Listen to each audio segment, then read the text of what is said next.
Bonjour chers leaders, comment vous allez? J'espère que vous allez bien. Aujourd'hui, nous allons voir les formes juridiques d'entreprise et les caractéristiques.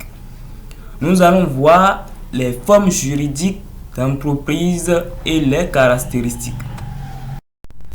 Avant de commencer, n'oubliez pas de vous abonner à la page, liker la vidéo, puis commenter la vidéo. Merci beaucoup.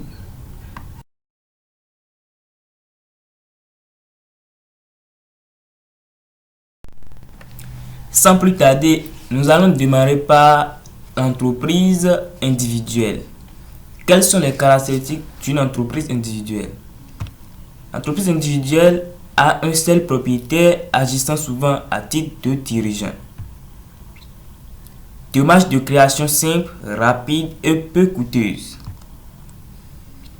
Sur les plans fiscal et juridique, pas de distinction entre l'entreprise et son propriétaire, contrairement aux autres.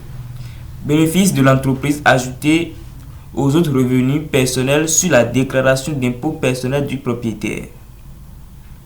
Par exemple, on a les travailleurs autonomes et petits commerces. Société en nom collectif. Les caractéristiques d'une société en nom collectif. Propriété de plusieurs individus mettant en commun des fonds et des expertises dans le but d'exercer une activité rentable et de partager les bénéfices qui en découlent. Responsabilité des associés non seulement illimitée mais conjointe et solidaire. Bénéfices et pertes divisés entre les associés en fonction du contrat de société et ajoutés aux revenus personnels sur la déclaration d'impôt personnel de chacun d'eux. Comme exemple, on a cabinet de professionnels tels que comptables, avocats, dentistes, ingénieurs. Société par action. Les caractéristiques d'une société par action. Entité juridique distincte et indépendante de ses actionnaires. Responsabilité des actionnaires limitée à leur mise de fonds. En tant que personne morale, obligatoire pour la société par action de régler elle-même les impôts sur les bénéfices. Imposition des actionnaires sur les dividendes reçus. Exemple, on a Bombardier, Microsoft, Apple.